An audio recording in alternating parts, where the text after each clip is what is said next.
While the entire world watches Comet 3I Atlas, panic is spreading across the internet. More and more interstellar objects are flying through our solar system. Bloggers are screaming about invasion. Conspiracy theorists see signs of imminent contact. Let's break this down. Yes, we're indeed detecting more of these objects, but there's a simple explanation. Our telescopes got better. The Pan-STARRS system, the James Webb Space Telescope, improved search algorithms. We just started seeing what was always flying past us. These objects were always there, for millions of years. We were just blind. But here's what's actually strange. Among this stream of ordinary space rocks, we're starting to find anomalies. Oumuamua accelerated where it should have slowed down. The scientific community is still arguing why. Natural mechanism? Possibly. But none of the proposed ones fully work. In August 2024, Russian astronomers detected a radio signal from an interstellar object. Could there be a natural explanation? Of course, but no one has found it yet. I'm not saying it's aliens. I'm saying that among thousands of ordinary rocks we can now see, there are objects that don't fit our understanding of physics. And in 2027, 3 such anomalous objects will pass very close to Earth. Close enough to send missions to them. This episode might change your understanding of the universe, because the question isn't why there are more of them. We just started seeing them.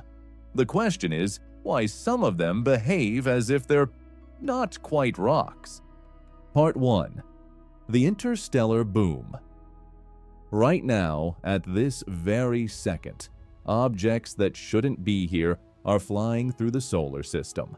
They came from other star systems, having traveled trillions of kilometers through the void, and there are more of them every day.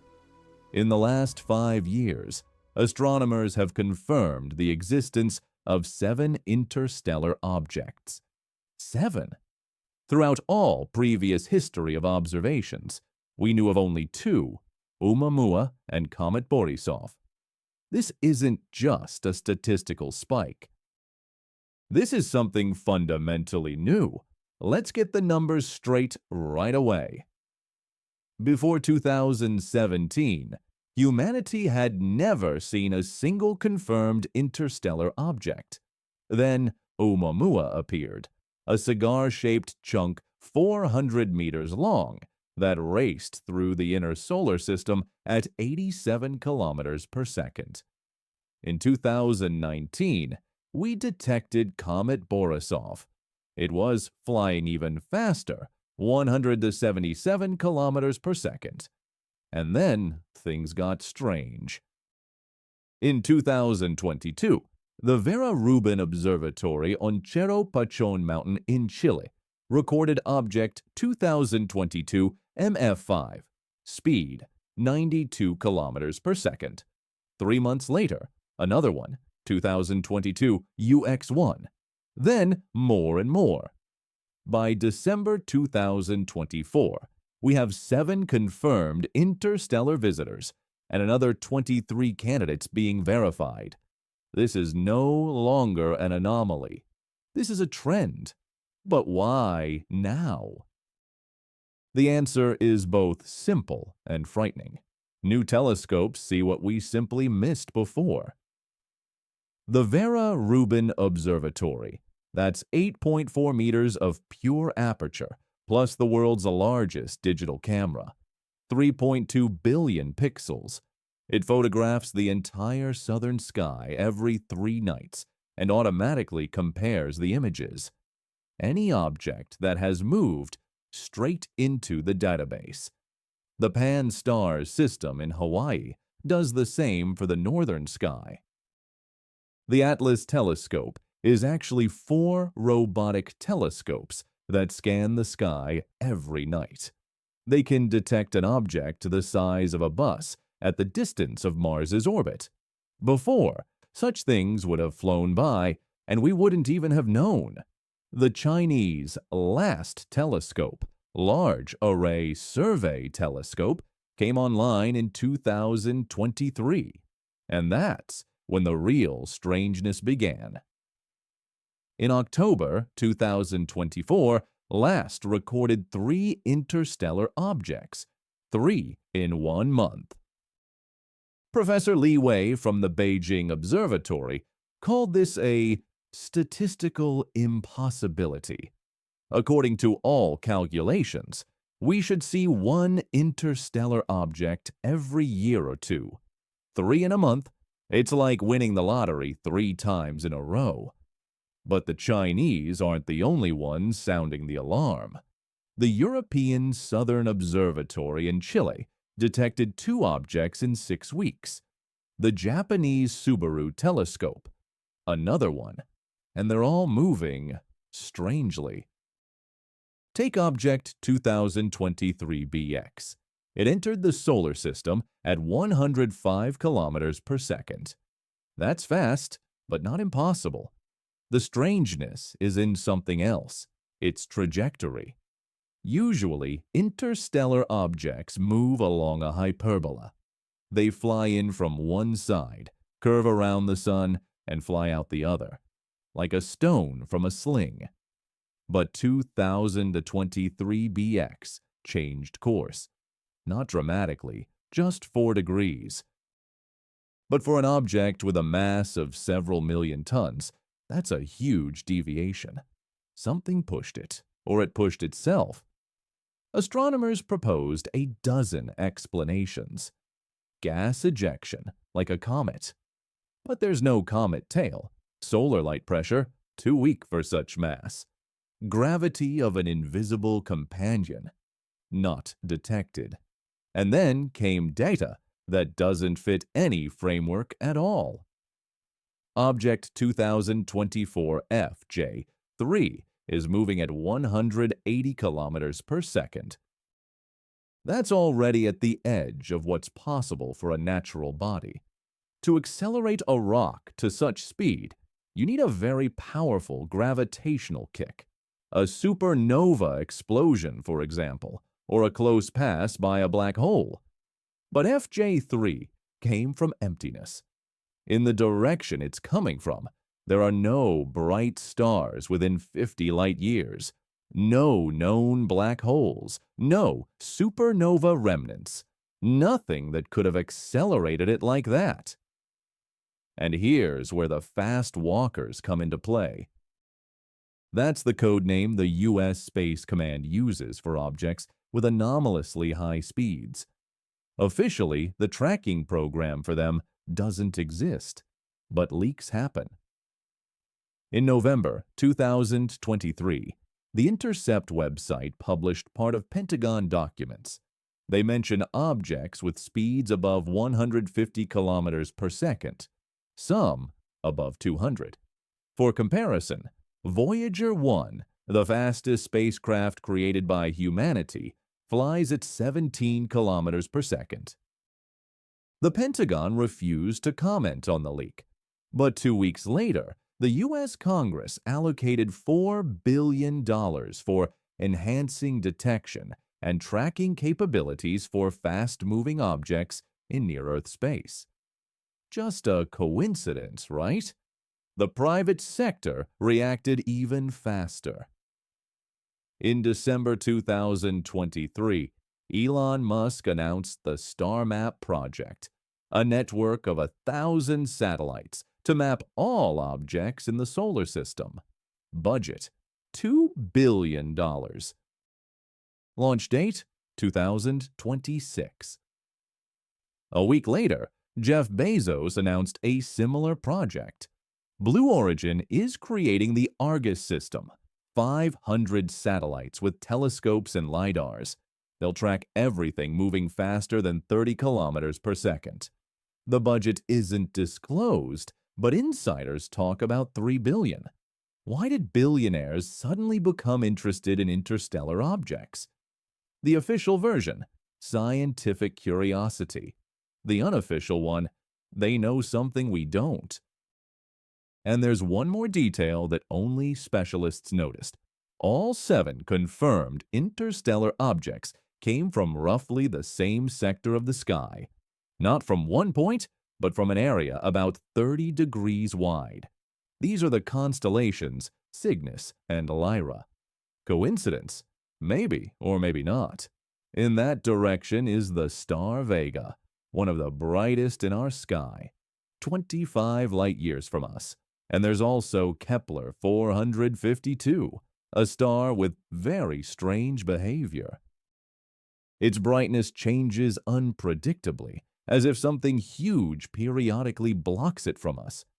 Astronomers call it a dust cloud, skeptics a megastructure. But the fact remains, interstellar objects are flying from where something unusual is happening. Now about trajectories, that's a whole separate story. An interstellar object should move along a hyperbolic orbit. Flew in, went around the sun, flew out. Simple. But 3 of the last 7 objects showed deviations. 2023 GM. 2 changed its orbital inclination by 7 degrees after passing Jupiter's orbit. Jupiter's gravity? No, it was too far away. 2024 AA1 accelerated by 0.3% without visible causes. 2024 CD8 actually did a zigzag, first deviated left, then right. Dr. Sarah Chen from MIT ran simulations. According to her calculations, the probability of such deviations for natural objects is 1 in 100,000. Either we're seeing incredible luck or these objects aren't entirely natural. But the most interesting part began when astronomers started looking for interstellar objects in old data. It turned out they had flown by before. Just nobody paid attention. In the Mount Wilson Observatory archives, they found photographic plates from 1986. They show an object moving too fast for an asteroid. In Soviet observatory records in Crimea, a similar object in 1973. The Arecibo radio telescope detected something strange in 2002, but they decided it was equipment error. So interstellar objects have always been flying by. We've just learned to see them now. Or have there really become more of them? Professor Mikhail Nikolaev from the Special Astrophysical Observatory in Karachay-Cherkessia believes it's about the galactic tide. The solar system moves around the center of the galaxy and periodically passes through regions with increased matter density. Right now, we're entering one such region, the local interstellar cloud. This cloud is 30 light-years across, and we flew into it about 44,000 years ago. But only now are we approaching its dense core. There's more dust, gas, and possibly large objects there. If Nikolaev is right, then in the next 100 years the flow of interstellar visitors will only increase. First dozens, then hundreds per year. Some will fly close to Earth. Very close. And here's where it gets really interesting. NASA is already preparing an interception mission. The project is called Comet Interceptor. Launch is scheduled for 2029.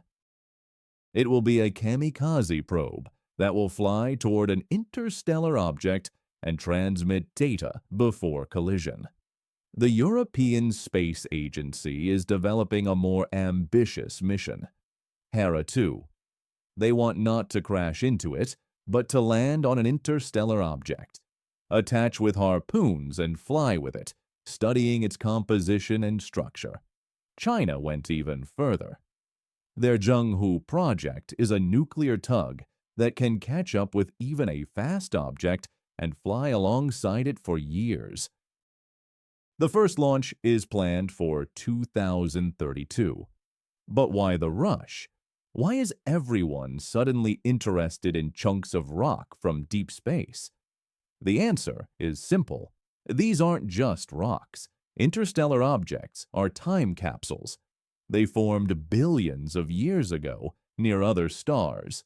They preserve information about other worlds, composition, isotopes, organic molecules. All this will tell us how other planetary systems are arranged, and if we're lucky, we'll find something more, traces of life. Or even technology. Sounds fantastic. But remember Oumuamua. Professor Avi Loeb from Harvard still insists it was an artificial object. Too strange a shape, too high reflectivity, and that unexplained acceleration after passing by the sun. Most scientists disagree with him, but the fact remains. We don't know what it was, and we won't know because Oumuamua is already too far away. With the next objects, we don't want to repeat this mistake. That's why the whole world is preparing. Telescopes scan the sky. Probes prepare for launch. Supercomputers calculate trajectories. And here's what's important. According to calculations, in 2027, a unique event will occur. 3 interstellar objects will pass close enough to Earth that we can send probes to them with existing technology. 3 chances in 1 year. The first will pass in March at a distance of 0.8 astronomical units. The second in July, 0.6. The third in November, 0.9. For comparison, the distance from Earth to Mars is on average 1.5 astronomical units. This will be our chance, perhaps the only one this century. And judging by the activity of the military and billionaires, the stakes are higher than they seem, because there's data they prefer to keep quiet about. For example, spectral analysis of Object 2024 BF showed traces of technetium. This is an element that doesn't exist in nature for more than a few million years. It decays too quickly. The only way to obtain it is a nuclear reactor. Maybe it's a measurement error, or maybe not, or take radio signals. In August 2024, Russian Ratan 600 radio telescopes detected a repeating signal from Object 2024 GK, 17 pulses with a period of 4.3 seconds. Then silence. Then again 17 pulses. Natural radio emission? Possibly. But usually, asteroids don't emit radio waves with such regularity. And there's also the Galactic Census Project, about which very little is known. It's a joint initiative of SpaceX, Blue Origin, Virgin Galactic, and a dozen other private space companies. The official goal is to create a complete map of all objects in the solar system larger than 10 meters. The unofficial goal, according to insiders, is to find anomalous objects, those that don't fit standard categories. Too fast, too shiny, too regular in shape. The project budget is $15 billion. For comparison, NASA's annual budget is $25 billion. That is, private companies are spending more than half of the American Space Agency's budget searching for strange rocks. Why? What do they know that we don't? Maybe it's about patents. The company that first obtains a sample of interstellar material can patent new materials or technologies. That's trillions of dollars in potential profit. Or it's about something bigger. In October 2024, at a closed conference in Silicon Valley, Peter Thiel spoke, the billionaire and PayPal co-founder.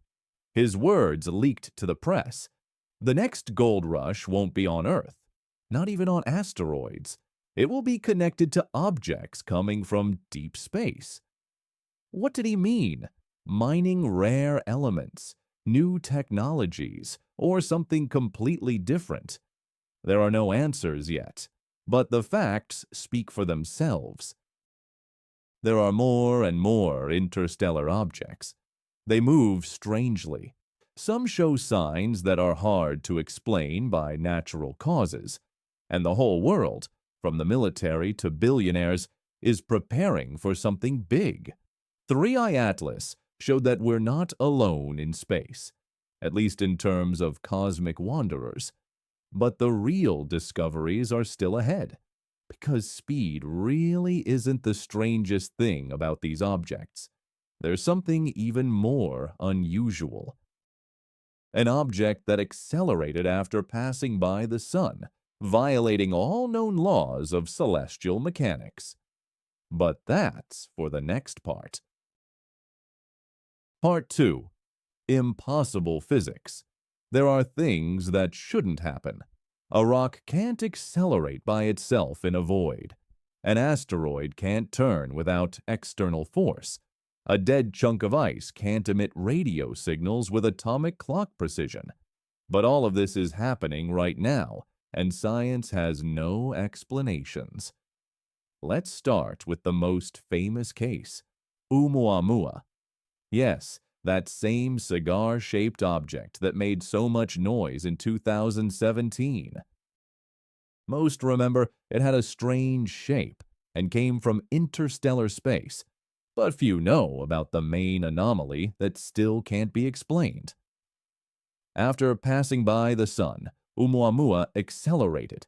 It didn't decelerate, as it should have according to all laws of physics, but specifically accelerated by 0.2% of its original speed. This was recorded by 3 independent observatories: the Hubble telescope, the ground-based Keck Observatory in Hawaii, and the Very Large Telescope in Chile. 0.2% seems like a trifle, but for an object 400 meters long with a mass of millions of tons, this is a colossal change. To accelerate this colossus like that, you'd need the thrust of a medium-power rocket engine working for several days. The first explanation was simple: gas ejection, like a comet. The sun heats ice, it evaporates, creates jet thrust. The problem is, there was no ejection, no gas cloud, no dust tail, no traces of water in the spectrum. Oumuamua behaved like a comet, but looked like an asteroid. Then they proposed solar light pressure. Photons hit the surface and push the object, like wind pushes a sail. But calculations showed, to get such acceleration from light pressure, Oumuamua would have to be thinner than a sheet of paper. And according to observations, it's a massive object. Professor Shmuel Bialy from Harvard conducted detailed modeling. He tested 26 different acceleration mechanisms, from magnetic fields to dark matter. None fit. In the final paper, Bialy wrote cautiously, "The observed acceleration is inconsistent with known natural processes." But Oumuamua is just the beginning. In 2019, telescopes detected an object designated 2019 Q4. It was moving along a normal hyperbolic trajectory until it approached Mars's orbit. And then the impossible happened. The object changed direction by 12 degrees, sharply over 3 days, without visible cause. This was recorded by 4 observatories at once, including the TESS Space Telescope that monitors exoplanets. 12 degrees isn't measurement error. It's a radical course change, as if a car at full speed suddenly turned without turning the steering wheel. A massive cosmic object can't behave like this. It's a violation of the law of conservation of momentum. Astronomers checked all possible explanations. Collision with an invisible asteroid? No debris traces. Gravity of an undiscovered planet. It would have to be Jupiter-sized, and we would have noticed it long ago. Matter ejection from one side? No traces in the spectrum. Dr. Elena Koroleva from the Space Research Institute of the Russian Academy of Sciences conducted an independent data analysis.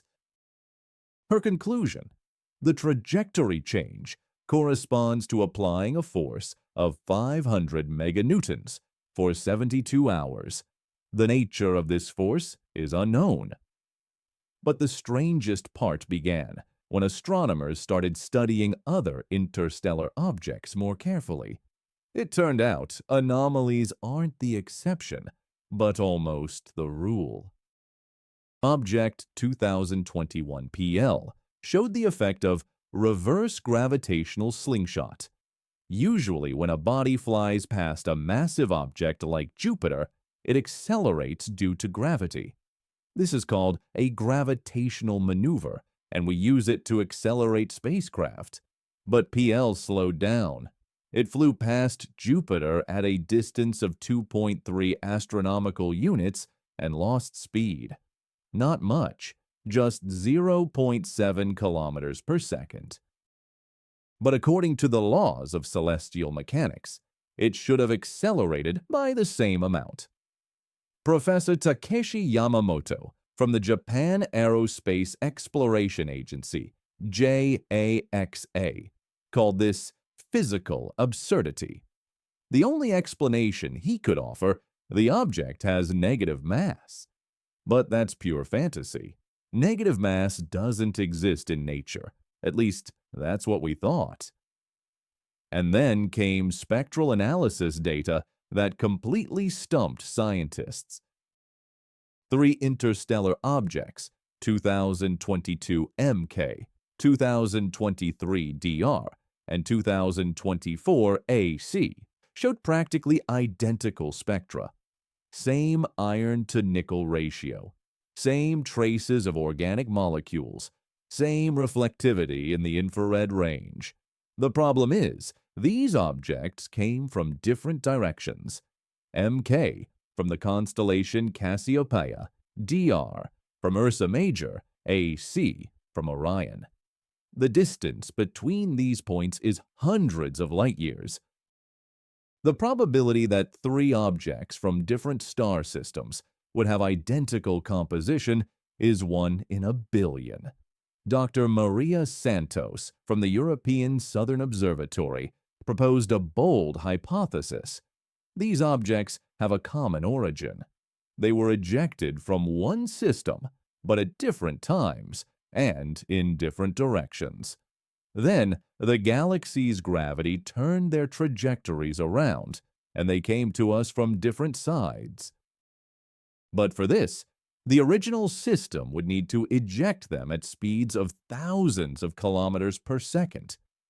We don't know such natural processes, except maybe a supernova explosion, but then the objects would be destroyed, or they were launched artificially. But Santos didn't dare write this in a scientific paper. She knows what happened to colleagues who spoke about the artificial origin of interstellar objects. Meanwhile, anomalies continue to accumulate. In 2023, a new class of objects appeared: dark comets. These are bodies that behave like comets, changing speed and trajectory when approaching the Sun, but have no visible tail. The first dark comet, 2003 RM, was discovered back in 2003, but then they decided it was an anomaly. Now we know of 7 such objects. All of them accelerate near the Sun, but don't eject visible matter. Professor David Jewett from the University of California, Los Angeles, who discovered the first dark comet, admitted in an interview, "We don't understand how they work.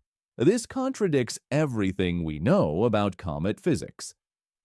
One hypothesis: dark comets eject pure hydrogen, which is invisible to regular telescopes. But where do they get so much hydrogen? And why only hydrogen without impurities? Another hypothesis is even more exotic. Dr. Konstantin Batygin from Caltech suggested that dark comets use the quantum Casimir effect to create thrust. In a vacuum between two closely spaced plates, negative pressure arises that attracts them. If one side of an object has a special nanostructure, it can use this pressure for movement. But this means the surface of dark comets must be covered with nanometer-sized structures, ordered with incredible precision. Nature doesn't create such things, at least not on Earth. And here we come to the most disturbing anomaly. In August 2024, Russian radio telescopes Raytan 600 and BSA-3 detected radio emission from object 2024 GG. It's an ordinary asteroid, about 100 meters in size, unremarkable. Except for one thing, it blinked in the radio range with a period of exactly 17 minutes. Not approximately 17, but exactly 17 minutes 0.0 seconds accurate to the millisecond.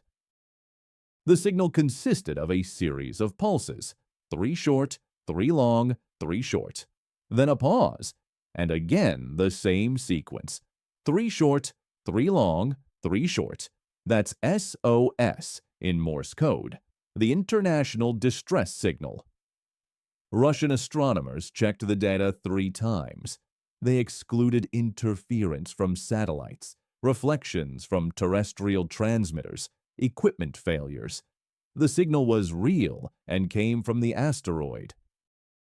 The official explanation: unusual interaction of solar wind with the object's metallic surface. But no one can explain how solar wind creates an SOS signal with atomic clock precision. Unofficially, Russian astronomers shared the data with colleagues in other countries. The Chinese confirmed the signal with their FAST telescope. Americans with the Green Bank radio telescope. All got the same result: SOS, with a 17-minute period. But no one wants to publish this data. Career suicide, that's what they call it in scientific circles. Just mention artificial signals, and you'll be labeled a freak. Grants will be revoked, papers won't be published, colleagues will avoid you. So scientists stay silent or speak evasively, like Dr. Seth Shostak from the SETI Institute.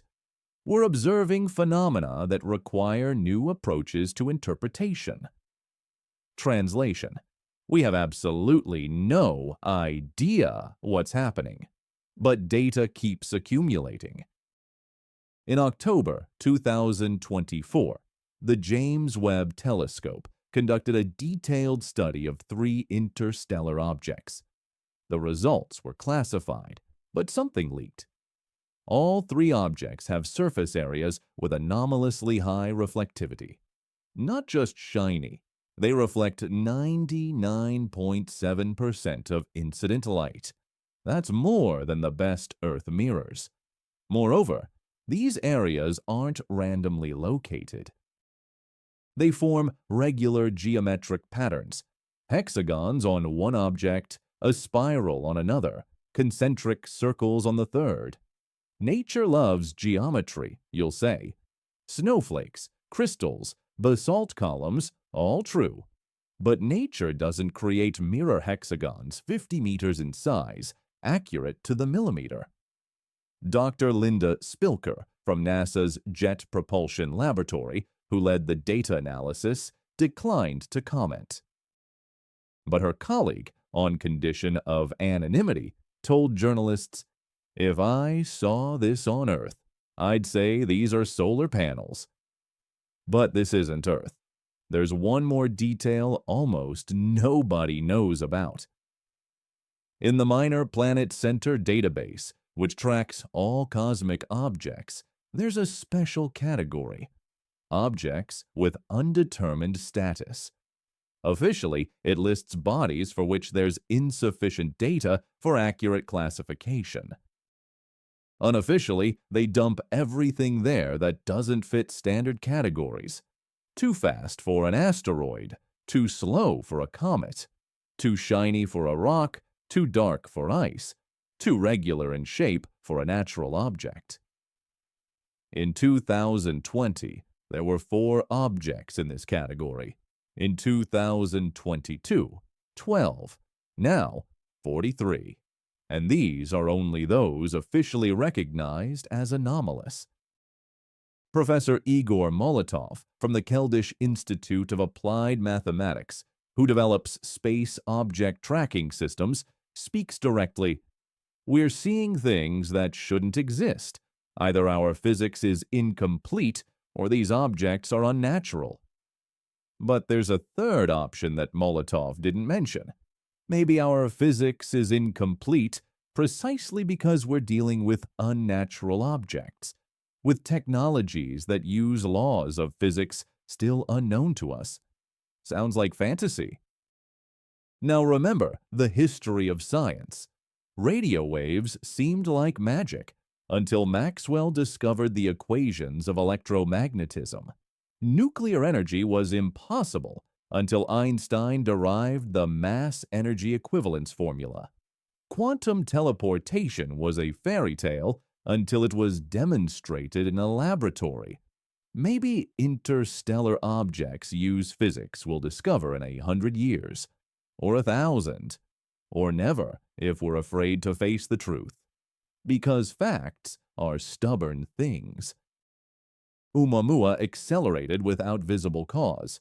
Fact. Object Q4 changed trajectory by 12 degrees. Fact. PL slowed instead of accelerating. Fact. 3 objects from different ends of the galaxy have identical composition. Fact. An asteroid transmits SOS in radio range. Fact. Each fact individually can be explained by coincidence, error, unknown natural phenomenon. But when there are too many facts, coincidence becomes a pattern. And this pattern points to an unpleasant truth. We're missing something. Something big and important. Something that changes the whole picture. Perhaps interstellar objects aren't just rocks from deep space. Perhaps at least some of them are probes sent to study star systems. Automatic scouts that collect data and transmit it. Where? Or an even wilder thought.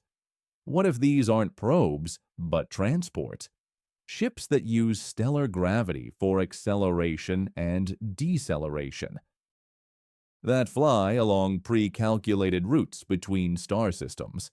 If these anomalies aren't instrument errors, then someone or something is using our system as a highway, an interstellar route with regular traffic, and we're only now starting to notice it. Part 3. The Cosmic Highway. Imagine a map of automobile roads at night from space. Glowing lines connect cities, forming a network of routes. Now increase the scale by billions of times. Before you is the galaxy, and it too has roads, invisible highways along which interstellar objects move, and we're only now beginning to see this network. In 2023, a group of astrophysicists from Oxford published work that revolutionized ideas about interstellar travel. They analyzed the trajectories of all known interstellar objects and discovered something remarkable. The objects don't move chaotically. Their paths form a clear pattern. Dr. James Hopkins, the research leader, called this stellar currents. Just as the ocean has currents, the Gulf Stream, Kuroshio, so the galaxy has invisible flows along which matter predominantly moves. The mathematical model turned out to be unexpectedly simple. The galaxy rotates, and this rotation creates spiral flows, Stars don't move in perfect circles, but along wavy trajectories, sometimes approaching the galactic center, sometimes moving away. These oscillations create areas of compression and rarefaction, gravitational waves on a galactic scale. And here's what's important. Interstellar objects follow these waves. They move along paths of least resistance, like water flows along a riverbed. 70% of all known interstellar objects came to us along three main currents. The first current comes from the direction of the constellation Cygnus. That's where Oumuamua and four more objects came from. The second, from the area of the star Vega in the constellation Lyra. The third, from the constellation Centaurus, where the nearest star system Alpha Centauri is located. But why exactly these directions? The answer lies in Lagrange points, places where the gravitational forces of two massive bodies balance out. Between Earth and the Moon, there are 5 such points. We use them to position space telescopes. They hang there without fuel consumption. It turns out similar points exist between stars. Only they're huge, billions of kilometers in size, and they work like cosmic gates.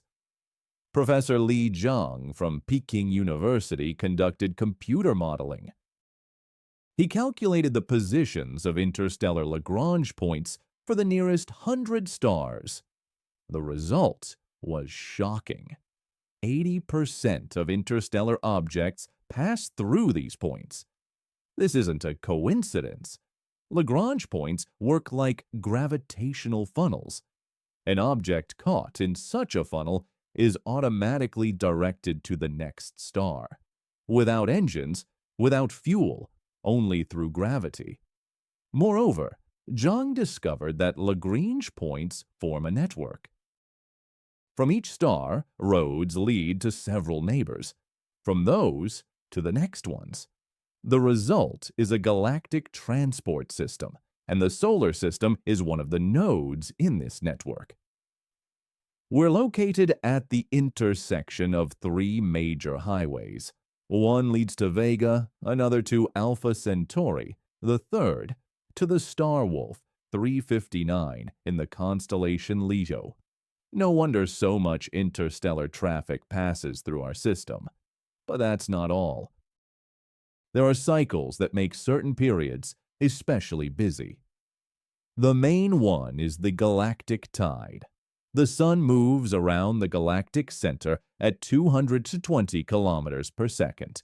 A complete revolution takes 225 million years.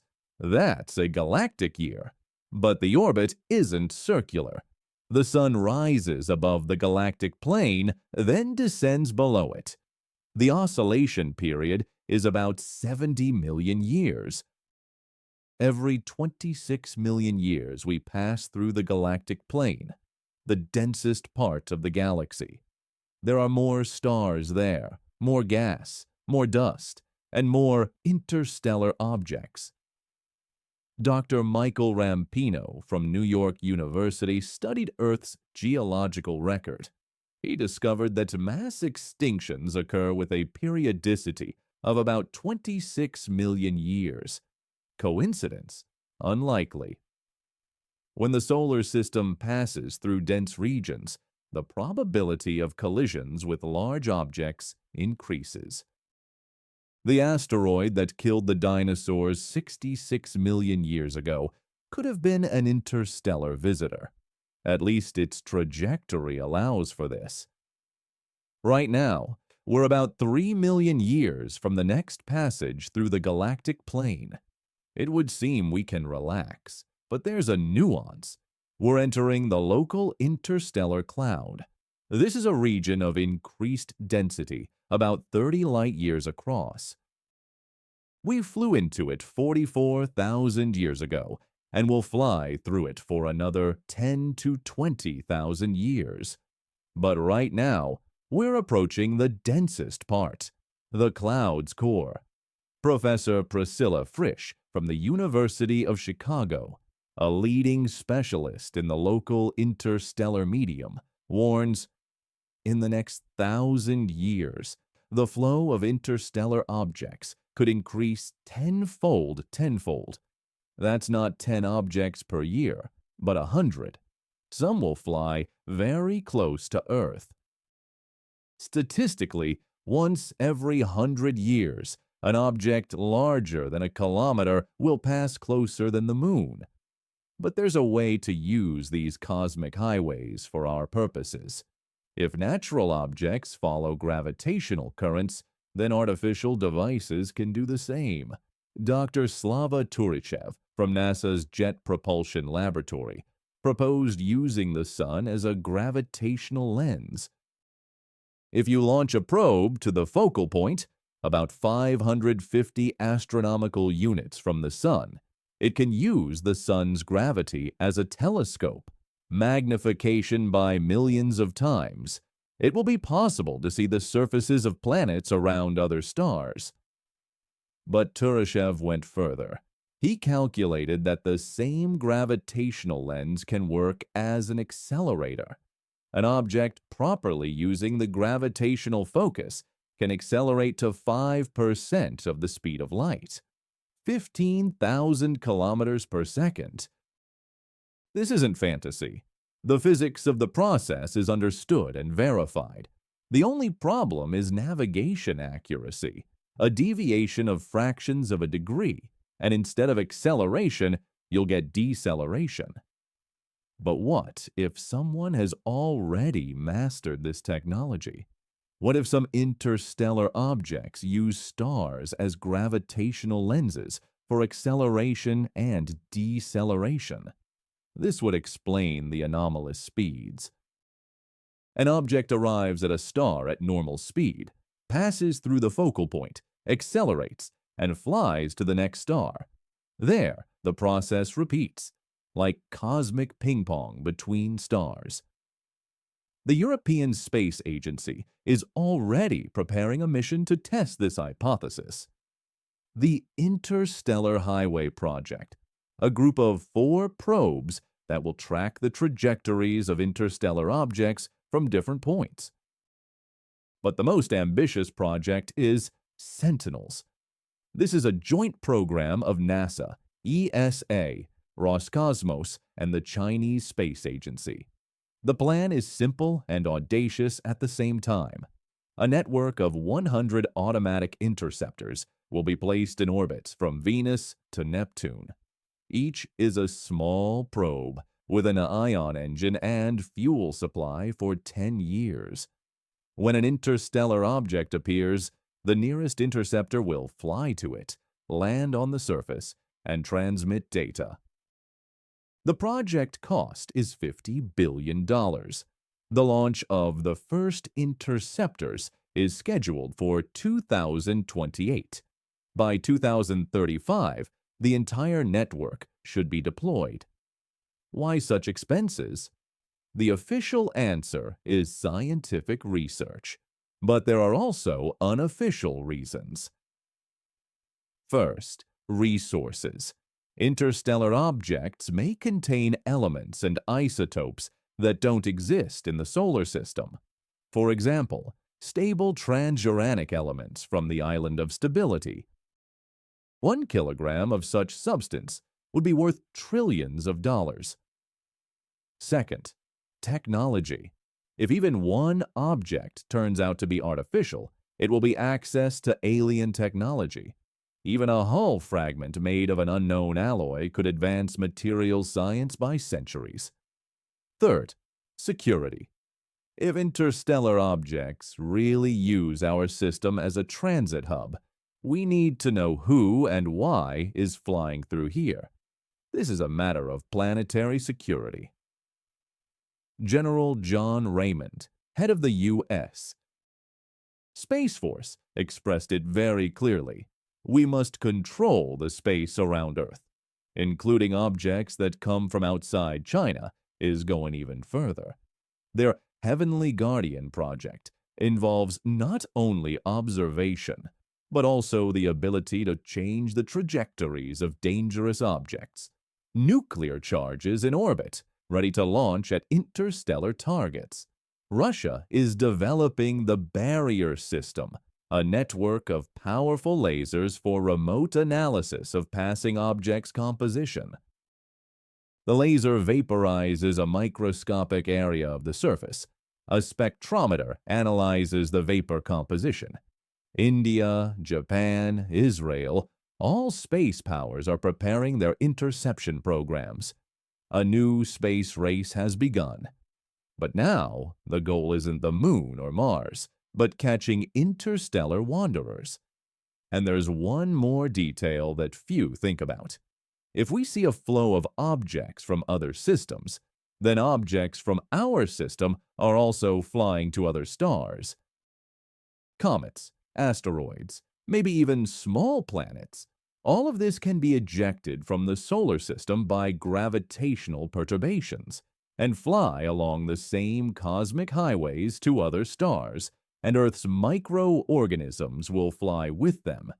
Bacteria, spores, viruses, they can survive in space for millions of years. This is called panspermia, the spread of life through space. Professor Edward Bell Bruno from Princeton calculated the probabilities. If life can survive on interstellar objects, then over 4 billion years it should have spread throughout the galaxy. Every star system should be infected with microorganisms from other planets, including ours. Maybe life on Earth didn't start here. Maybe we're all descendants of microbes that arrived on an interstellar asteroid billions of years ago. And maybe right now, Earth bacteria are flying to other stars on debris ejected from our system. In millions of years, they'll reach other planets and give rise to new life. The cosmic highway works both ways. We not only receive guests, but also send our own messengers, whether we want to or not. But let's return to the main question. If a network of interstellar routes exists, and objects have been following them for billions of years, then some of them are almost certainly artificial. A civilization that has mastered interstellar travel would use exactly these routes. It's the most efficient way to travel between stars. And here's what's disturbing. Among all interstellar objects, there are 3 that stand out with special features that are hard to explain by natural causes. But what if some of these objects aren't natural? There are 3 signs that make you think. Part 4. Artificial markers. In science, there are words you can't say out loud. Artificial origin is one of them. Say this about an interstellar object, and you can kiss your career goodbye. But facts are stubborn things, and some facts scream so loudly that covering your ears no longer works. Let's start with geometry. Perfect proportions rarely occur in nature. Yes, there's the golden ratio in shells. There are fractals in snowflakes. But when 3 different interstellar objects show a ratio of sides exactly 1:4 to 9, that's no longer nature. That's mathematics. Object 2022. Length 400 meters, width 100 meters, thickness 44.4 meters. The proportion 9:4:1, accurate to within a percent. Object 2023 RV. 810 meters, 360 meters, 90 meters. Again, 9:4:1. Object 2024 CM. 270 meters, 120 meters, 30 meters. And again, the same proportions. Dr. Carl Meyer from the Max Planck Institute conducted statistical analysis. The probability that 3 random cosmic bodies would have identical proportions with such accuracy, 1 in 100 billion. It's like winning the lottery 10 times in a row. But Meyer can't publish this data in a peer-reviewed journal. Editors reject the paper with the formulation insufficiently substantiated conclusions, although the mathematics is flawless. Now about reflectivity. A regular asteroid reflects from 4 to 20% of incident light, an icy comet up to 40%. But the three mentioned objects reflect 91, 94, and 96% respectively. That's the level of polished aluminum, or space-grade solar panels. Such surfaces don't occur in nature. Even fresh ice reflects a maximum of 80%. Professor Yuko Tanaka from Tokyo University studied the reflection spectra. She discovered a narrow peak at a wavelength of 550 nanometers, green light. All three objects reflect green light twice as well as other wavelengths. Why would a natural object selectively reflect green light? Tanaka knows only one reason: optimization for energy collection from Sun-type stars. It's precisely green light that accounts for the maximum of solar radiation. But the strangest thing is temperature. According to the laws of thermodynamics, an object in space is heated by the sun and radiates heat until it reaches equilibrium. For objects at Earth's orbital distance, the equilibrium temperature is about minus 50 degrees Celsius. Our three objects are colder, minus 120, minus 140, and minus 160 degrees. They radiate heat more actively than they should, or they have an internal cooling mechanism. Dr. Robert Frost from NASA proposed an explanation: radiators. If an object has an internal heat source, for example, a nuclear reactor, it needs radiators to dump excess heat, and these radiators would maintain temperature below natural levels. But Frost can't voice this hypothesis officially. NASA has an unspoken rule: no speculation about artificial origin without 100% proof. And now a paradox that has no explanation at all. A metallic surface in space should work like an antenna. Solar wind, cosmic rays, magnetic fields, all of this creates electrical currents in a conductor, and these currents emit radio waves. But our three objects are radio silent. Complete silence across the entire radio range, from kilohertz to gigahertz, as if they're covered with perfect radio-absorbing material. Engineer Michael Chen from MIT knows only one way to achieve such an effect: metamaterials, artificial structures that absorb electromagnetic waves. They're used in stealth technologies for military aircraft. But to create a metamaterial, you need nanotechnology, precise engineering at the atomic level. Nature doesn't know how to do this, at least not in our solar system. The story with the SETI project is particularly telling. SETI, Search for Extraterrestrial Intelligence, had been operating since the 1960s. Radio telescopes listen to space, searching for artificial signals. The budget was modest but stable. In 2022, the project was suddenly shut down. The official reason: reallocation of funds to higher priority programs. But insiders tell a different story. A month before SETI's closure, it detected a structured radio signal from interstellar object 2022 BK. The signal contained a mathematical sequence, prime numbers from 2 to 89, then squares of these numbers, then cubes. This is the classic way to announce intelligence. No natural process generates prime numbers in order. But SETI management received orders from above: stay silent and shut down the program. Dr. Jill Tarter, former SETI director, resigned a week after closure. In a private conversation, she said, We were looking for signals from deep space. We didn't expect to find them so close. The system wasn't ready. The taboo on discussing artificiality has deep roots. In 2017, Professor Avi Loeb from Harvard suggested that Oumuamua might be an alien probe. The scientific community's reaction was harsh. Colleagues called him a fantasist. Journals refused to publish his papers. Students avoided his courses. In 3 years, Loeb transformed from a respected astrophysicist into a marginal figure. But Loeb didn't give up.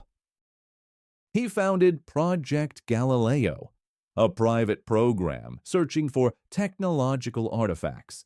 With money from enthusiast millionaires, he built a network of telescopes to track anomalous objects. And you know what?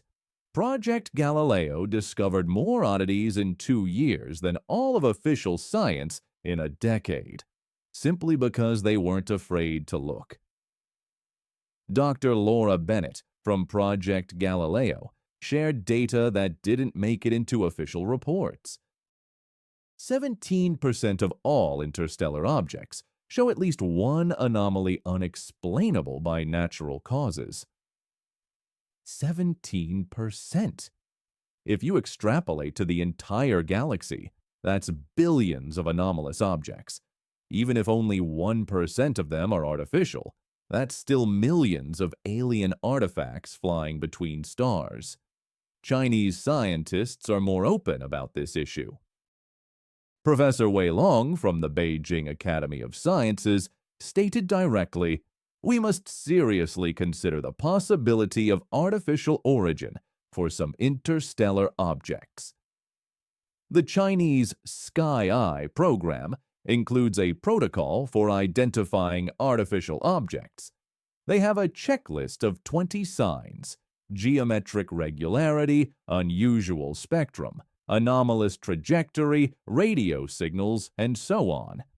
If an object scores more than 10 points, it's classified as potentially artificial, and deep study begins. 3 objects have already fallen into this category. The Russians aren't lagging behind either. Their Contact project officially searches for anomalous characteristics of interstellar bodies. Unofficially, alien artifacts. Colonel Sergei Morozov, the project curator from the Ministry of Defense, said at a closed briefing, "If even one object turns out to be an alien probe, it's a matter of national security. We must be ready." But why such secrecy? Why are scientists afraid to speak about the obvious? There are several reasons. First, reputational risks. Science is built on skepticism. Extraordinary claims require extraordinary evidence, and there's no 100% proof of artificiality yet. Second, political consequences. If we officially recognize that some objects are artificial, panic will begin, markets will crash, religions will shake, the geopolitical balance will be disrupted. Third, the technological race. The country that first gains access to alien technologies will gain a decisive advantage. That's why everyone prefers to work in the shadows. But silence can't last forever. Data accumulates. Anomalies multiply. Sooner or later, an object will appear whose artificiality will be impossible to deny. And judging by statistics, this will happen soon. Very soon. Dr. Martin Rees, the Astronomer Royal of Great Britain, expressed it cautiously but clearly. The probability that all interstellar objects are natural decreases with each new discovery. We must be ready for the alternative. The alternative is simple and stunning at the same time. We're not alone, and the evidence of this is flying through the solar system right now. 3 objects with perfect proportions, surfaces like mirrors, temperatures that violate thermodynamics, radio silence with metallic composition. This isn't a set of coincidences. This is a technology signature. Imagine that even one of them is a probe from another civilization. What then? How will the world change when we get irrefutable proof that somewhere out there is intelligence capable of building interstellar ships, and that these ships regularly pass through our system, possibly observing us? Part 5. Contact Scenarios. Imagine, tomorrow morning, all news channels worldwide interrupt their broadcasts for an emergency announcement. The UN Secretary General approaches the microphone and says, "We have received irrefutable proof of extraterrestrial technology's existence." What happens next? The answer to this question is already written, in detail, point by point, with precise instructions. The UN Post-Detection Protocol has existed since 1991. It's updated every 5 years. The latest version is dated October 2024. The document spans 300 pages. Most of it is classified, but the basic principles are known. First, information must be verified by at least 3 independent sources. Second, the first announcement is made by the UN Secretary General, not an individual country. Third, governments have 72 hours to prepare before public announcement. These 72 hours are the quarantine plan. Only heads of state, defense ministers, and intelligence chiefs receive the information.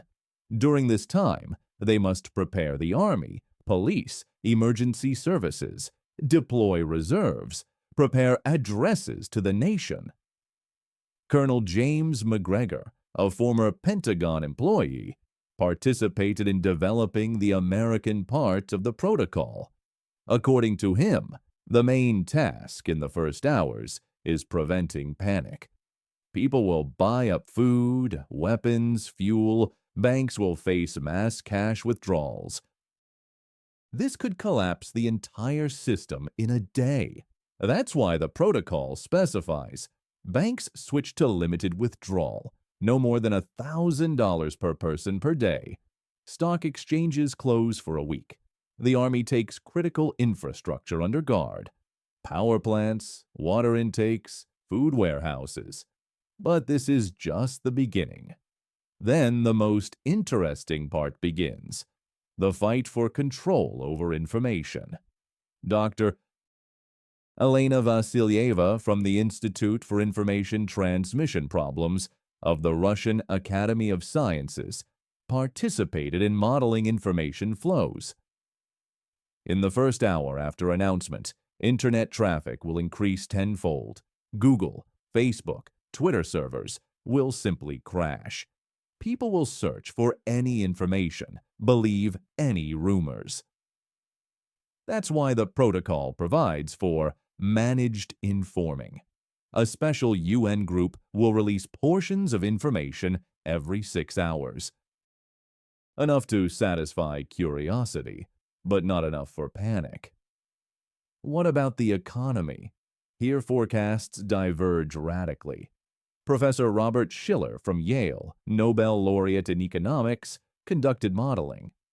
According to his calculations, in the first week after announcement, markets will lose 40% of value. It will be worse than 2008. The entire global trade system will stop. Nobody knows what to expect. But there are optimists. Elon Musk told investors in a closed interview, "Confirmation of extraterrestrial technology is the greatest opportunity in history. Space company stocks will rise 100 times. A new gold rush will begin, and Musk is already preparing." SpaceX has developed a first contact plan, a series of missions to interstellar objects. The first rocket can launch 48 hours after the order. Mission cost $500 million. Potential profit trillions. Jeff Bezos isn't lagging. Blue Origin is patenting technologies for capture and retention of space objects of undetermined origin. Very specific wording for a very specific purpose. China doesn't hide its intentions at all. General Jiang Wei stated at a military conference, "The first country to obtain a sample of extraterrestrial technology will become the only superpower on the planet. We must be that country." The Chinese Heavenly Dragon program includes not only interception, but also reverse engineering. They already have laboratories ready for studying materials of non-terrestrial origin. The program budget is 100 billion yuan. Russia is betting on speed. Their Soyuz 7 rockets can launch 12 hours after target detection. The plan is simple. Be first to arrive, take samples, return. No attempts to capture the entire object, just a piece for study. Europe chose the path of cooperation. Project Unity combines resources of all EU countries. But there's a problem. Decisions are made by consensus. While everyone agrees, Americans and Chinese will already be halfway to the target. What about religion? Here everything is complex and delicate simultaneously. The Vatican has been preparing for a long time. Back in 2009, the Pontifical Academy of Sciences held a conference on astrobiology.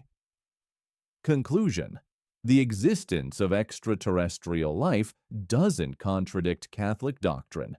God could create life anywhere. Pope Francis went further. In 2023, he said, "If a Martian asks for baptism, I will baptize him." This was a trial balloon, testing the flock's reaction. The reaction was calm. Cardinal Jose Gomez, head of the U.S. Conference of Catholic Bishops, is frank. We must be ready. If tomorrow the existence of extraterrestrial intelligence is confirmed, the Church must provide answers. Otherwise, we'll lose the flock Catholics already have, a theology of cosmic contact. The main thesis: extraterrestrial intelligence is also God's creation, possibly unaware of Christ. Therefore, cosmic evangelization is needed. Seriously, they're already discussing missionaries to space. Islam approaches the question differently. The Grand Mufti of Saudi Arabia issued a fatwa. The Quran speaks of many worlds created by Allah. The existence of life in other worlds confirms the Creator's greatness. But there's a nuance. If the extraterrestrial civilization turns out to be more developed, the question will arise: why did Allah give them more knowledge? This could shake the faith of millions. Buddhists are the calmest.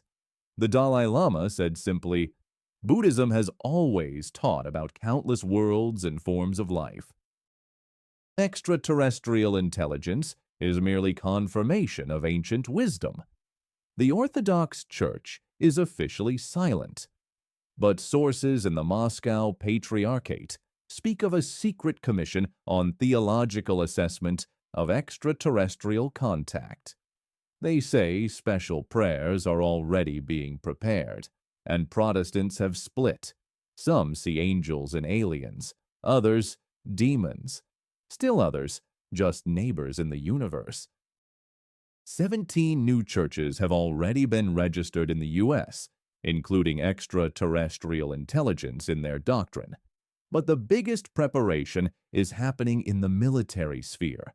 And here, the U.S. is ahead of the entire planet. The U.S. Space Force was created in 2019, officially to protect American satellites. Unofficially, everyone understands from whom the protection is. General John Raymond, commander of Space Force, said at closed congressional hearings, "We must assume the worst-case scenario." If an interstellar object turns out to be a reconnaissance probe from a hostile civilization, we must have an answer. The answer already exists. The Star Shield program includes satellites with kinetic weapons, tungsten rods that can be dropped on any point on Earth or on a space object. Impact speed, 10 kilometers per second. That's enough to destroy an object the size of an aircraft carrier. There's also Plan B, nuclear charges in orbit. Officially, they're not there. The Outer Space Treaty prohibits it. But retired Colonel Michael Thornton hinted, if needed, we can deliver special cargo to orbit in 4 hours. China responds asymmetrically. Their doctrine is not to destroy, but to capture. Project Heavenly Net, a swarm of 1,000 microsatellites that can surround any object and literally entangle it in Kevlar cables. Russia bets on stealth. Their Inspector satellites officially study space debris, but they can fly up to any object, scan it, take samples, and all this without publicity. India is developing laser weapons.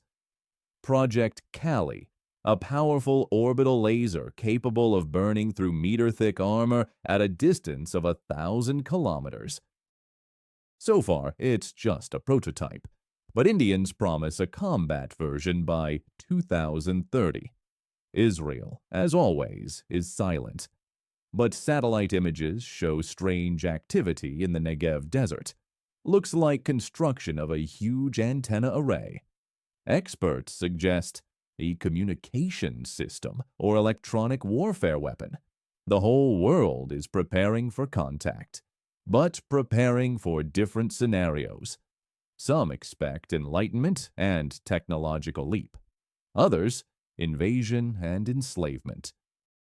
Still others just want to make money. The quarantine plan provides for all scenarios. There's a handshake protocol for peaceful contact. There's a fortress protocol for defense. There's even an exodus protocol, evacuation of elites to underground bunkers if everything goes really badly. Dr. Seth Shostak from the SETI Institute, who spent his life searching for extraterrestrial intelligence, is now unsure we're ready. We can detect a signal. We can even decipher it. But what to do with this knowledge? Nobody knows. And time is running out. Statistically, the probability of discovering irrefutable proof of extraterrestrial technology in the next 10 years is 80%. In the next 5 years, 60. In the next year, 30. 30%. That's Russian roulette with 2 bullets. Enough to be nervous, not enough to panic, but quite enough to prepare. And the world is preparing. Quietly, without publicity, but on a large scale. Budgets for anomalous phenomena research have grown tenfold in 5 years. This isn't coincidence. This is preparation for the inevitable. Because the question isn't whether contact will happen. The question is when and in what form. And the future of humanity depends on the answer to this question. But while politicians make plans, the military prepares weapons, and priests rewrite prayers, scientists have made a discovery that changes everything. A discovery that shows contact may have already happened, just not the way we expected. Part 6. Galactic Ecology. We searched for aliens with radio telescopes and flying saucers, but they may have been under our noses all along, microscopic, frozen, drifting between stars for billions of years. The galaxy turned out to be not a desert with rare oases of life, but a unified ecosystem where interstellar objects are spores, seeds, carriers. The theory of panspermia is as old as science itself. Ancient Greeks already suggested that life could travel between worlds. In the 19th century, Lord Kelvin and Hermann von Helmholtz proposed a scientific version.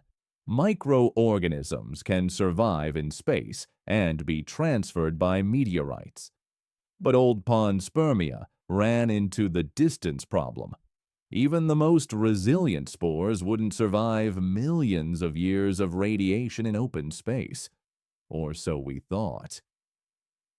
Dr. Ikihiko Yamagishi from Tokyo University of Pharmacy and Life Sciences conducted the Tanpopo experiment on the International Space Station. Colonies of Deinococcus, radiodurans bacteria 1 millimeter thick, survived outside the station for 3 years. The outer layer died, but protected the inner cells. 3 years is little for interstellar travel. But what if bacteria are not on the surface, but inside an icy core? Ice protects from radiation better than lead. And at minus 200 degrees, all biological processes practically stop.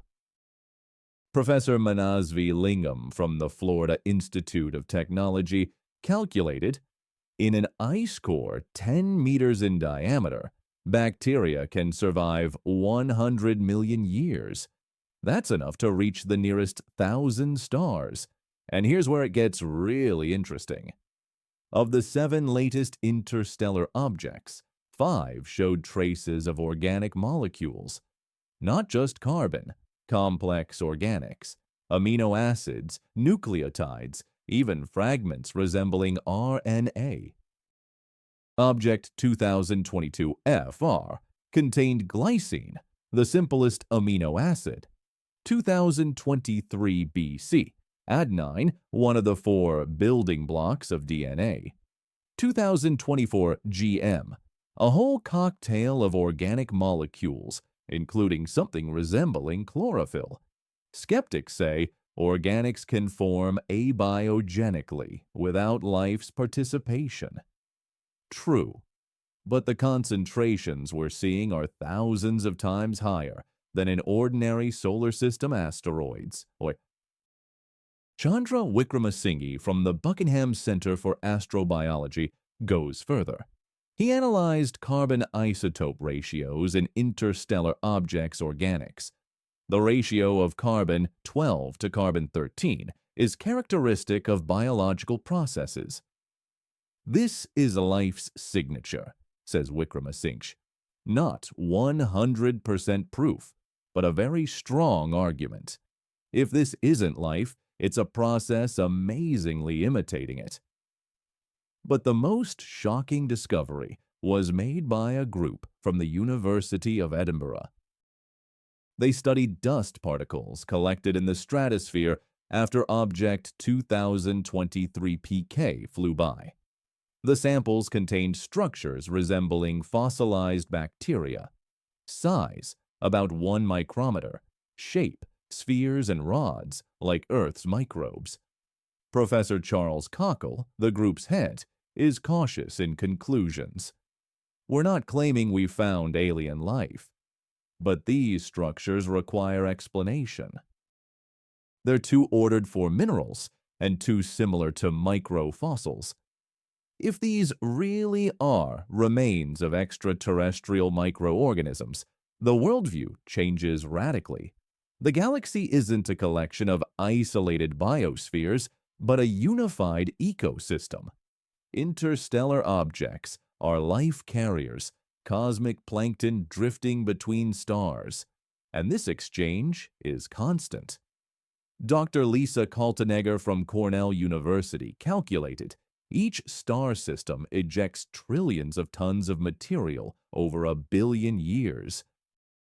Comets, asteroids, even entire planets can be ejected by gravitational perturbations. Part of this material carries life. An asteroid impact ejects rocks with bacteria into space. Some reach escape velocity and leave the system. They fly for millions of years, fall on a planet near another star. If conditions are suitable, life continues. Earth in this scheme is an active participant. Professor Armin Mulkajanian from the University of Osnabrück calculated over 4 billion years, about 1 billion tons of rocks with microorganisms were ejected from Earth. Some have already reached the nearest stars. We're cosmic polluters, says Mulkajanian. Earth bacteria may already be on planets near Alpha Centauri, Barnard's star, Wolf 359. If there are suitable conditions there, they could have given rise to new biospheres.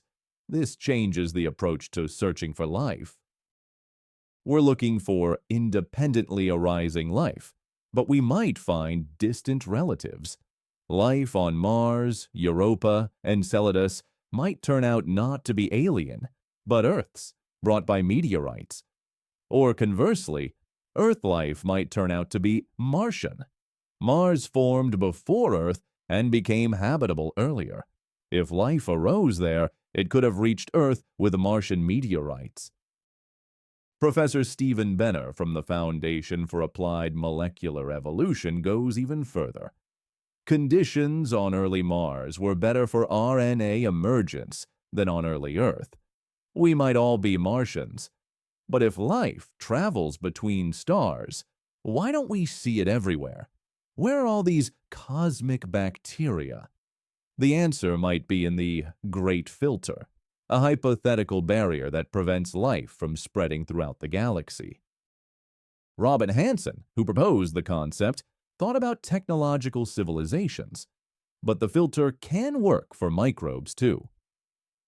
Dr. Adrian Mellott from the University of Kansas proposes a biological filter. When two independently evolved biospheres meet, the result is unpredictable. Earth microbes might destroy Martian ones, or vice versa, or they'll create new life forms toxic to both. Each encounter is a lottery, says Mellott. Symbiosis might result, or mutual destruction. But most often, one biosphere displaces another. The more aggressive, more adaptive one wins, and this makes interstellar objects not just life carriers, but biological weapons. A bacterium harmless to one planet can become a plague for another. Local life has no immunity against alien biochemistry. Earth's history knows examples. The Great Oxidation Event, 2.5 billion years ago, cyanobacteria began producing oxygen, toxic to anaerobic life. 90% of species went extinct. But that was Earth life against Earth life. What happens when Earth and non-Earth biologies meet? Professor Dirk Schulze-Makuch from the Technical University of Berlin modeled scenarios. The results are alarming. In 70% of models, one biosphere completely displaced another within 1,000 years. In 20%, both biospheres degraded to simplest forms. Only in 10% was equilibrium established. Contact with extraterrestrial biology isn't science fiction, warns Schulze-Makuch. It could happen tomorrow if an interstellar object with microbes falls into the ocean. And the consequences could be catastrophic. That's why planetary protection protocols become critically important. NASA requires sterilization of all spacecraft sent to potentially habitable worlds, but there are no protocols for interstellar objects. Dr. Catherine Conley, former NASA Planetary Protection Officer, is concerned. We're preparing to capture samples from interstellar objects. But what if we bring alien biology to Earth? We have no immunity, no antibiotics. This could be worse than any pandemic. On the other hand, contact with alien biology could provide incredible opportunities. New enzymes, new photosynthesis methods, new DNA repair mechanisms. All biotechnology could change overnight. Companies are already preparing. Astrobiotech, a Silicon Valley startup, is developing methods for isolating and studying extraterrestrial microorganisms. Investors have put in $500 million. Potential profit, trillions. China has created a secret biosafety level 5 laboratory, higher than for the most dangerous Earth pathogens, officially for studying extreme life forms. Unofficially, everyone understands what for. Russia is restoring biological laboratories in closed cities. Vector, Biopreparat, institutes that created biological weapons are now preparing to meet alien biology. But while governments and corporations prepare, the exchange is already happening. Every year, tons of interstellar material pass through the solar system. Part falls to Earth as meteorites. In Antarctica, in ocean depths, lie rocks from other stars, and possibly with alien life. Professor Paul Davies from Arizona State University proposes searching for a shadow biosphere, Earth life with non-Earth biochemistry, microbes that use different amino acids, different genetic code.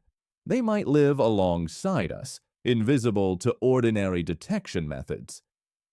We're looking for life similar to ours, says Davies.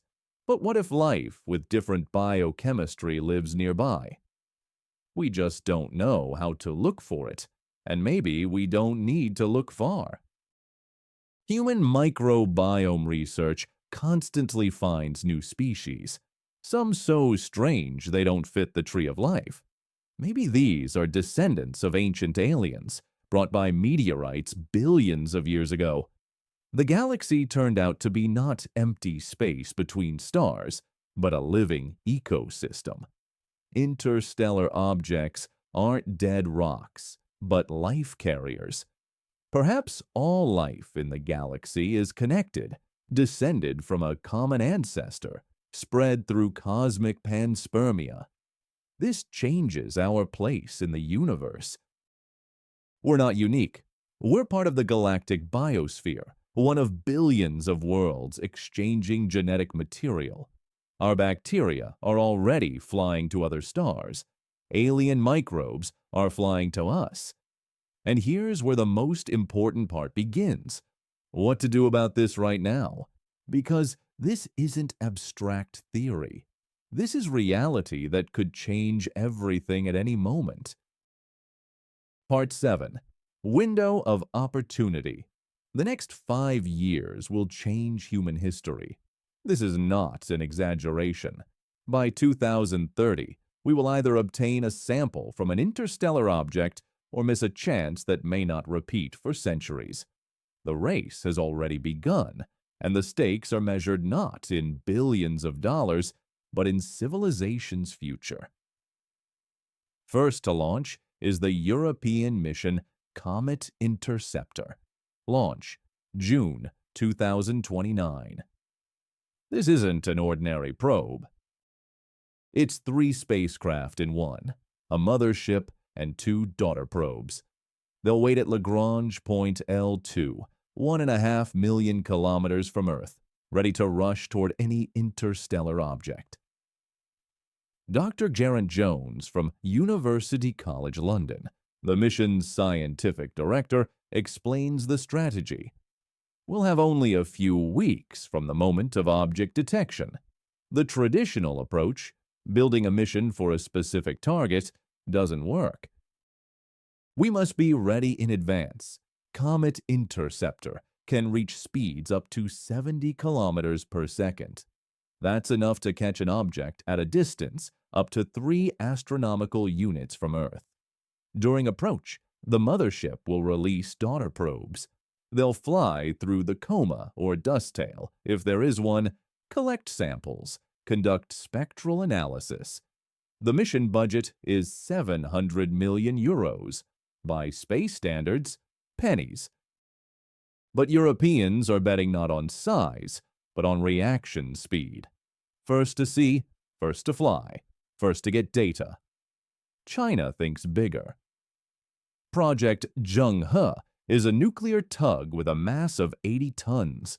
Launch is scheduled for March 2032, but preparation is already in full swing. Professor Wang Xiaoyuan from the Chinese Academy of Space Technology doesn't hide ambitions.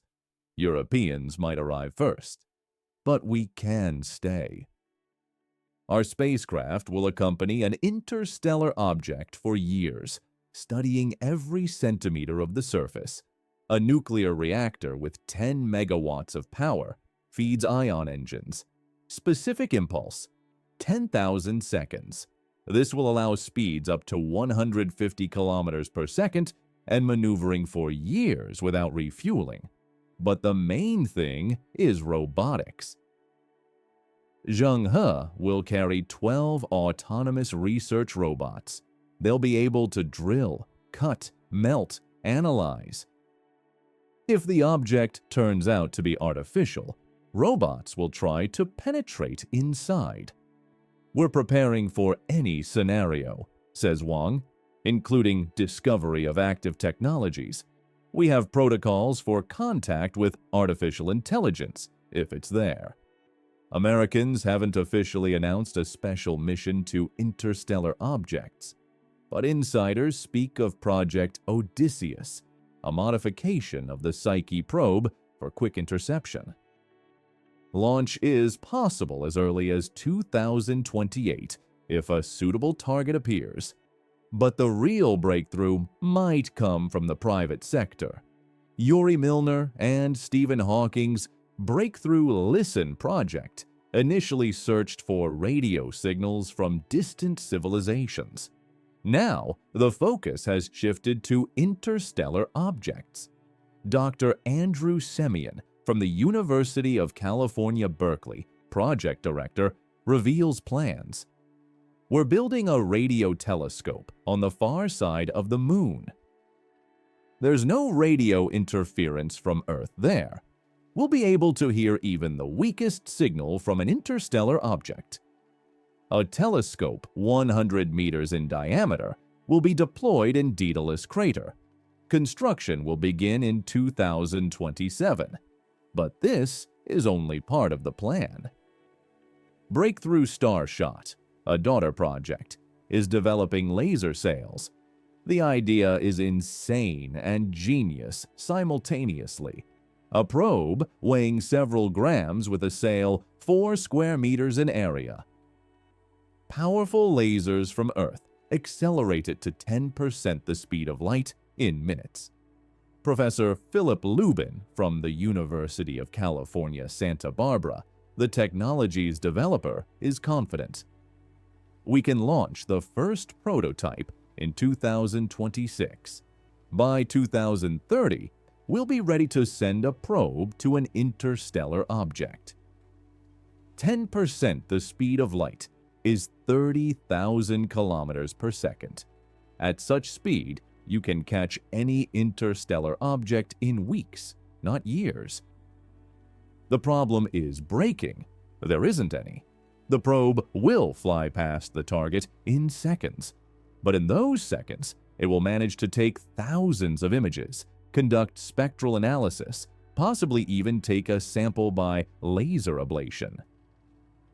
Israel's Bereshit 3 project takes a different path. Instead of one large probe, a swarm of 1,000 nanosatellites weighing 100 grams each. Each is an autonomous unit with a camera, spectrometer, transmitter. Professor Avi Loeb, the project's scientific consultant, explains the logic. Losing one large probe is a catastrophe. Losing 100 small ones out of 1,000, acceptable losses. Besides, a swarm can surround an object, study it from all sides simultaneously. The first test swarm of 100 nanosatellites will launch in 2027. If tests are successful, by 2029, a combat swarm of 1,000 units will be ready. Japan is developing Project Hayabusa 4, a modification of the successful mission to collect samples from an asteroid. The feature, a return capsule. The Japanese don't just want to study an interstellar object, they want to bring a piece to Earth. Dr. Makoto Yoshikawa from the Japan Aerospace Exploration Agency acknowledges the difficulties. Returning a sample from an interstellar object is an order of magnitude more difficult than from an ordinary asteroid. Speeds are higher, time is less, trajectories are more complex. But we're the only ones who successfully returned samples from 2 asteroids. We have experience. India is preparing a surprise. Project Shakti, a solar sail 10,000 square meters in area. Not for laser acceleration, but for using solar wind. Slowly but surely, without fuel. Dr. Kailash Nath from the Indian Space Research Organization is optimistic. We won't be the fastest, but we can be the most persistent. Our probe will pursue an interstellar object for decades if necessary. Russia has focused on detection. Project Sentinel, a network of 12 telescopes across the country, from Kaliningrad to Kamchatka. They'll scan the sky 24 hours a day, looking for anomalous objects. Academician Anatoly Cherepashchuk from the Sternberg Astronomical Institute doesn't hide priorities. Whoever sees first sets the rules of the game. We may not have the fastest rockets, but we'll have the sharpest eyes. And here's where it gets really interesting: the window of 2027. According to calculations, 3 interstellar objects will pass anomalously close to Earth. First, in March. Object 2027 Alpha, no official name yet, will pass at a distance of 0.8 astronomical units. That's closer than Jupiter at opposition. Speed, 40 kilometers per second. Size, about 200 meters. Second, in July. 2027 Beta. Distance, 0.6 astronomical units. That's between Mars and Jupiter orbits. Speed, 60 kilometers per second. Size, 500 meters. And most interesting, preliminary observations show metallic luster. Third, in November. 2027 Gamma. Distance, 0.9 astronomical units. Speed, only 25 kilometers per second. Size, 1 kilometer. This is the slowest and largest interstellar object ever observed. Dr. Karen Meach from the Institute for Planetary Sciences modeled trajectories. This is a unique opportunity. 3 objects in 1 year, all accessible to current technology. The next such window might open in 100 years. Or never. All space agencies are restructuring plans for this window. Europeans want to accelerate Comet Interceptor. Chinese are preparing a simplified version of Zhenghe for quick launch. Americans are silent, but satellites record activity at Vandenberg Spaceport. SpaceX has already announced readiness. Elon Musk on Twitter. Falcon Heavy ready, Starship ready. Just tell us where to fly. And these aren't empty words. SpaceX has 3 rockets in constant readiness, specifically for interstellar missions. Blue Origin isn't lagging either. Jeff Bezos invested $2 billion personal funds in Project Intercept. Details are secret, but it's known to be something revolutionary. Possibly next-generation plasma engines. But the biggest intrigue is a joint project. In October 2024, representatives of NASA, ESA, Roscosmos, and the Chinese Space Agency met in Geneva, officially to discuss planetary defense. Unofficially, there are rumors of a joint mission to one of the 3 objects of 2027. A source in the European Space Agency on condition of anonymity. we're discussing unprecedented cooperation. Each country will provide its best technologies. The goal, guaranteed to obtain a sample from at least one object. The plan is ambitious. Americans provide rockets, Europeans scientific instruments, Chinese robots, Russians approach and docking systems, Japanese return capsule, Indians software. If they agree, this will be the largest space project since the International Space Station. Budget $10 billion.